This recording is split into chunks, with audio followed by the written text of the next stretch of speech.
4-5 لوگ ایسے تھے جن کا تعلق فوج سے ہے۔ جمہوریت میں جو بھی حکومت ہو ہمیں اس کی عزت کرنا چاہیے، ہمیں ان کی حفاظت کرنا چاہیے، کیونکہ وہ ہماری حفاظت نہیں کرتے۔ مگر حکومت جمہوری ہے، ہماری فوج بہت طاقتور ہے، اس لیے ہر جمہوریت میں وزیر اعظم سے لے کر سارے وزیر بچہ جمہورہ بن جاتے ہیں۔ ڈگڈگی ہلا کر کوئی ان سے کہتا ہے اوئے بچہ جمہورہ کھڑے ہو جا، وہ کھڑے ہو جاتے ہیں۔ اوئے بچہ جمہورہ اب چل، سب چلے جاتے ہیں۔ بچہ جمہورہ کا تماشا ہم سڑکوں پر 75 سال سے دیکھ رہے ہیں۔ ایک آدمی کے ہاتھ میں ڈگڈگی، ایک بندر پر چادر پڑی ہوئی، ڈگڈگی میں آنے والا اس سے جو کہتا ہے بندر وہی کرتا ہے۔ ایک تھیوری ہے کہ انسان پہلے بندر تھا، مگر نئی تھیوری یہ ہے پاکستان میں جمہوری حکومت میں انسان سے بندر بن جاتا ہے۔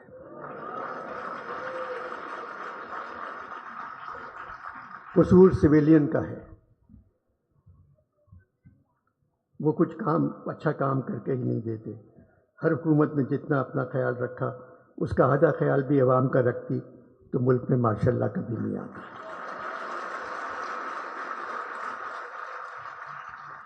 75 برسوں میں فوج نے تقریباً 35 برس ہم پر حکومت کی ہے۔ 35 برس تو یوں ہی کہہ گیا، 75 برسوں میں تقریباً 74 برس فوج نے ہم پر حکومت کی ہے، آج بھی کر رہی ہے۔ اس میں فوج سے کہیں زیادہ ہمارا قصور ہے۔ فوج ہماری ضرورت ہے، میں جمہوری دور میں نہ جانے کیوں ہم فوج کی ضرورت بن جاتے ہیں۔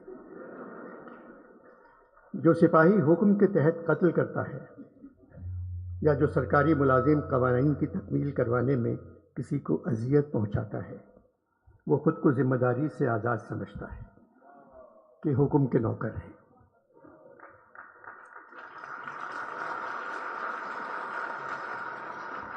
وہ کہتا ہے قانون ہم نے تو نہیں بنایا، وہ یہ بھول جاتا ہے کہ ہر عمل ایک عمل کرنے والے کی طرف لوٹتا ہے اور ان کا عمل بھی انہی کی طرف لوٹے گا۔ 75 برسوں سے جو یہاں غریب ہیں وہ آج بھی غریب ہیں۔ دادا غریب، باپ غریب، بیٹا غریب، پوتا غریب، نہ پیسہ، نہ تعلیم، نہ گھر، نہ کوئی مستقبل، ان کا کوئی حق نہیں۔ صرف ایک حق ہے، اگر غلطی سے کہیں الیکشن ہو جائے تو ان پہ ووٹ ڈالنا فرض ہے۔ 75 برسوں سے یہاں جو تخت پر بیٹھے ہوئے ہیں، دادا تخت پر، باپ تخت پر، بیٹا تخت پر، بیٹی تخت پر، پھر پوتا تخت پر، ایسا نہیں ہونا چاہیے۔ بہترین لوگ یقین سے محروم ہیں، جبکہ بدترین لوگ پرجوش وارفتگی سے بھرپور ہیں۔ احمد شاہ صاحب نے مجھے یہاں سنجیدہ گفتگو کرنے کے لیے نہیں بلایا تھا، مگر دل نہ ہنسنے کو چاہ رہا ہے نہ ہنسانے کو۔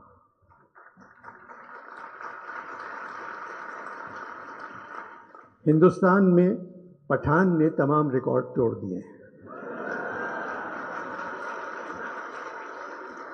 تاریخی کامیابی، پاکستان میں پٹھان پر ایف آئی آر کا توڑ دیا۔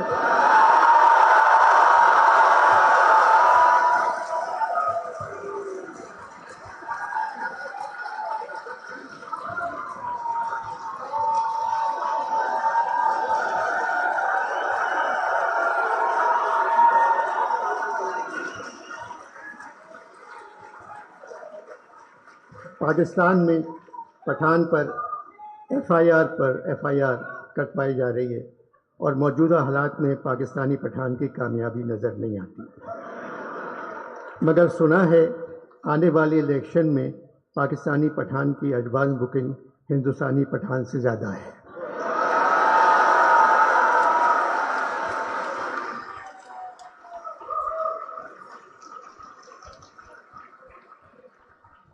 میرا وطن پاکستان نمک پیدا کرنے والے ملکوں میں دنیا پہ دوسرے نمبر پہ آتا ہے۔ لیکن نمک حرام پیدا کرنے والوں میں نمبر 1 ہے۔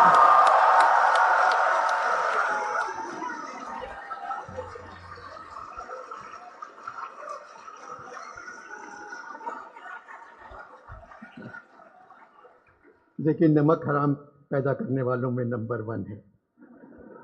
سلاد سے کہیں زیادہ ہم لوگ قرض میں ڈوبے ہوئے ہیں۔ IMF سے بات چیت ختم ہو گئی، ان لوگوں نے کشکول کا منہ 50 گنا بڑھا کر ہمارے ہاتھ میں تھما دیا۔ اب کیا کریں؟ امیر پریشان ہے کہ ڈالر مہنگا ہو گیا، غریب پریشان ہے روٹی مہنگی ہو گئی۔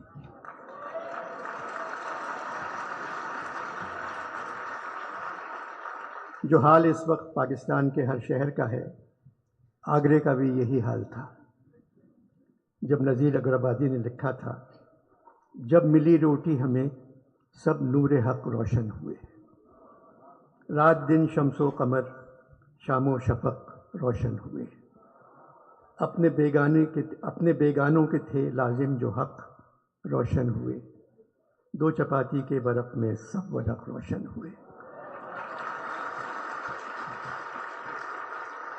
ایک رکابی میں ہمیں 14 طبق روشن ہوئے۔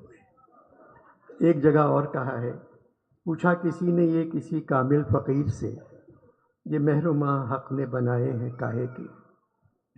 وہ سن کے بولا، بابا خدا تجھ کو خیر دے، ہم تو نہ چاند سمجھے نہ سورج ہیں جانتے، بابا ہمیں تو یہ نظر آتی ہیں روٹیاں۔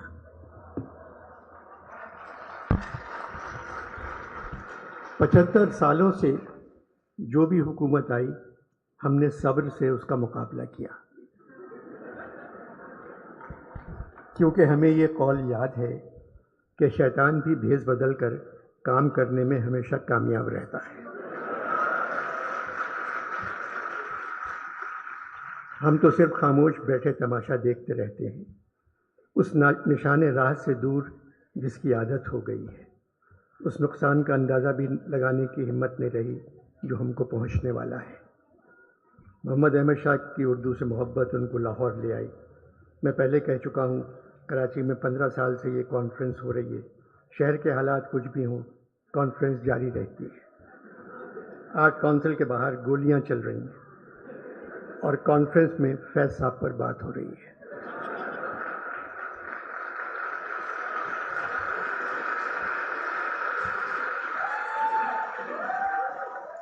آرٹ کونسل کے باہر گولیاں چل رہی ہیں اور کانفرنس میں فیض صاحب پر بات ہو رہی ہے۔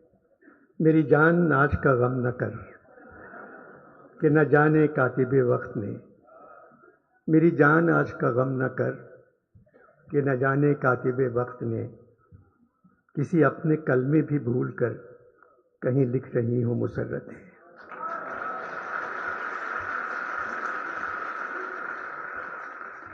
دیر سے آنکھ پہ اترا نہیں اشکوں کا عذاب، اپنے ذمے ہے تیرا قرض نہ جانے کب سے۔ فیض صاحب کا قرض ان کے آنسو تھے، ہمارا قرض بالکل الگ ہے۔ موسم گل ہے لاہور میں، فیض صاحب نے کہا یہ موسم گل گرچہ طرف خیز بہت ہے، یہ موسم گل گرچہ طرف خیز بہت ہے، احوال گل و لالا غمیز بہت ہے۔ فیض صاحب ساری زندگی خلاف لکھتے رہے، مگر بڑی تہذیب اور تمیز سے، پھر بھی کچھ لکھ کر جیل چلے جاتے تھے۔ زندگی کا طویل حصہ جیلوں میں گزارا، مگر میں نے کبھی ان کو روتے نہیں دیکھا۔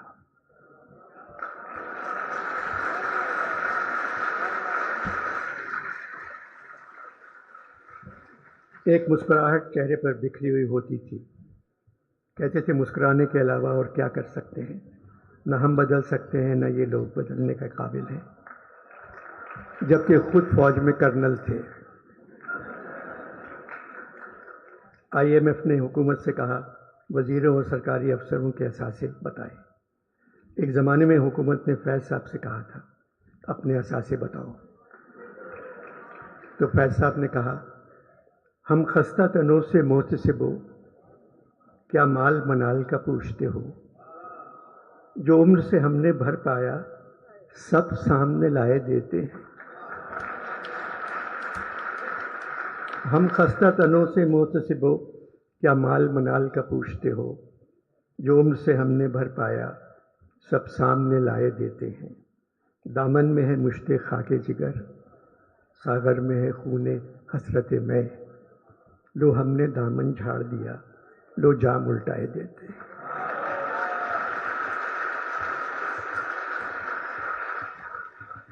فیض صاحب اسی صدی میں پیدا ہوئے جس صدی میں اقبال پیدا ہوئے تھے۔ اقبال اس صدی کے سب سے بڑے شاعر ہیں، پھر فیض کا نمبر آتا ہے۔ فیض صاحب نے اپنی دوسری کتاب کا نام دست صبا رکھا تھا۔ دست صبا بھی اقبال کے ایک مصرے سے لیا تھا۔ اقبال نے کہا، میں صورت گل دست صبا کا نہیں محتاج، کرتا ہے میرا جوش جنوں میری قبا چاک۔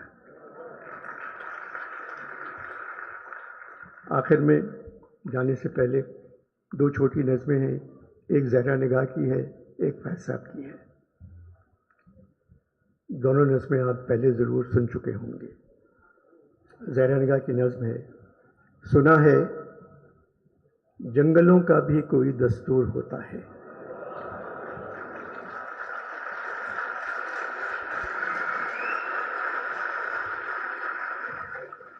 سنا ہے جنگلوں کا بھی کوئی دستور ہوتا ہے، سنا ہے شیر کا جب پیٹ بھر جائے تو وہ حملہ نہیں کرتا۔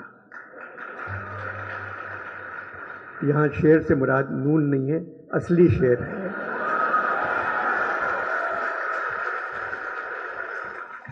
سنا ہے جنگلوں کا بھی کوئی دستور ہوتا ہے، سنا ہے شیر کا جب پیٹ بھر جائے تو وہ حملہ نہیں کرتا، درختوں کی گھنی چھاؤں میں جا کر لیٹ جاتا ہے۔ سنا ہے گھونسلے سے کوئی بچہ گر پڑے تو سارا جنگل جاگ جاتا ہے۔ ہوا کے تیز جھونکے جب درختوں کو ہلاتے ہیں تو مینا اپنے بچے چھوڑ کر کوے کے انڈوں کو پروں سے تھام لیتی ہے۔ سنا ہے جنگلوں کا بھی کوئی دستور ہوتا ہے۔ کسی ندی کے پانی میں بے کے گھونسلے کا گندمی سایہ لرزتا ہے تو ندی کی روپہلی مچھلیاں اس کو پڑوسی مان لیتی ہیں۔ کوئی طوفان آ جائے، کوئی پل ٹوٹ جائے تو کسی لکڑی کے تختے پر گلہری سانپ، چیتا اور بکری ساتھ ہوتے ہیں۔ سنا ہے جنگلوں کا بھی کوئی دستور ہوتا ہے۔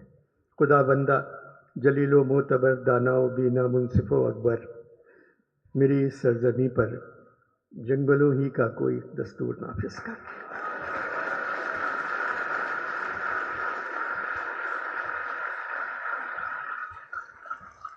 فیض صاحب کی آخری نظموں میں سے ایک ہے، چھوٹی سی نظم ہے، میری تیری نگاہ میں جو لاکھ انتظار ہے، میری تیری نگاہ میں جو لاکھ انتظار ہے، جو میرے تیرے تن بدن میں لاکھ دل فگار ہے، جو میری تیری انگلیوں کی بے بسی سے سب قلم نظار ہے، جو میرے تیرے شہر کی ہر ایک گلی میں میرے تیرے نقش پا کے بے نشاں مزار ہے۔ اب اس کے بعد چاہے پرشین پوئٹری ہو، چاہے فرینچ پوئٹری ہو، انگریزی ہو، یہ تشبیہ آپ کو کہیں نہیں ملے گی جو فیض صاحب نے دی ہے۔ جو میری تیری رات کے ستارے زخم زخم ہیں، ستاروں کے کونے نکلے، جو میری تیری رات کے ستارے زخم زخم ہیں، جو میری تیری صبح کے گلاب چاٹ چاٹ ہیں۔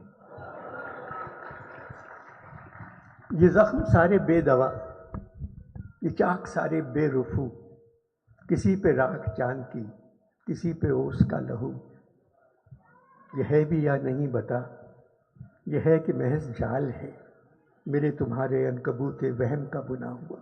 عنکبوت مکڑی کے جالے کو کہتے ہیں۔ میرے تمہارے عنکبوت وہم کا بنا ہوا، جو ہے تو اس کا کیا کریں، نہیں ہے تو بھی کیا کریں، بتا بتا بتا۔